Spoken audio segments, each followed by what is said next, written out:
All right, Sunday quarterback time as the Huskers wake up bowl eligible for the second straight season. Man, that sounds nice. 28-21 the score against Northwestern. This game, kind of like the season, a lot of twists and turns, but in the end, the Huskers made the big plays down the stretch. I want to start defensively because it wasn't all that pretty, but when the chips were down, man, they produced. Yeah, Nebraska's defense, struggled at times stopping the run. That's been an Achilles heel.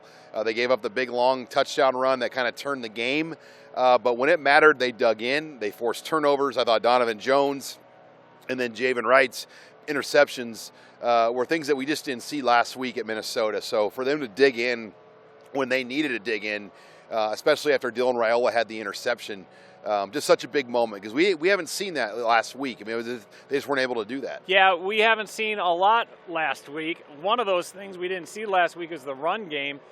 Man, that was a different story on Saturday because the Huskers made a point of emphasis to run the damn ball. Yeah, that's the old bumper sticker here in Nebraska, and Emmett Johnson, it was his day. And I wrote pregame, I go, Emmett Johnson needs at least 20 carries in this game. They got to get the ball out of Dylan Raiola's hands quickly. And those were the things they did. They won this game. And I think for Emmett Johnson, for them to win in Big Ten games, he needs 20 carries, period.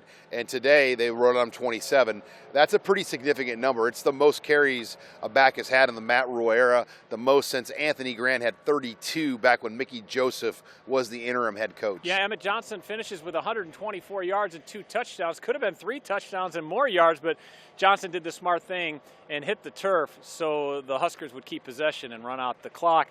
I want to ask you about Dylan Raiola because his numbers aren't flashy, and he did have 2 turnovers, but, man, all that's melted away when you look at that game-winning touchdown drive. Yeah, Nebraska attacked this game differently. The way Northwestern plays with that shell, they said, look, if they're going to play back, we're going to run. And Dylan accepted that role. A lot of his early pass plays were RPOs.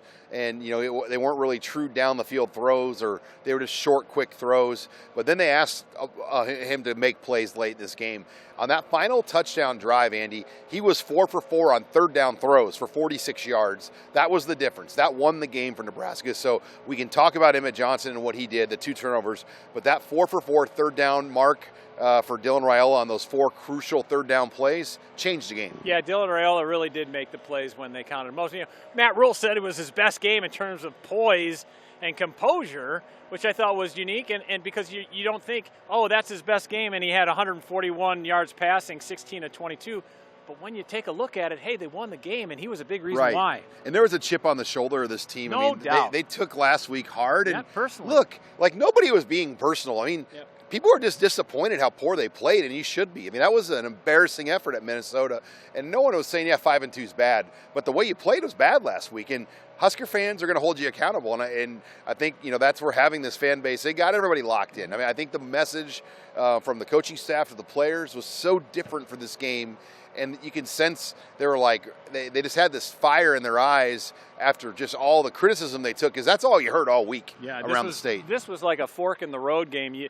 Your season could go one of 2 ways, and now it looks like the Huskers are trending upward with USC coming to town. But before we talk about that, we got to talk about special teams. Kenneth Williams keeps get better and better and better. He finally gets to a touchdown that he's so longly wanted. Yeah, Lincoln High native that moved here, and unreal story because he was going to go to UNK, Division II football, and he's impacted now 2 Big Ten football games at Maryland and now here against Northwestern. And when you can get a 95-yard kick return, which, by the way, hadn't happened since 2017, that's going to change a lot of games because, we see a lot of guys maybe get a bigger return, but to finish it's hard. I mean, the angles that the defense has on you, the coverage teams, what he did in this game, it's why we haven't seen one of those since 2017. Yeah, it's such a crucial moment, too, because the game was very much in the balance. It's 7-6. You're coming out of halftime. You get the kick, and then you return it, and all the momentum goes on your side.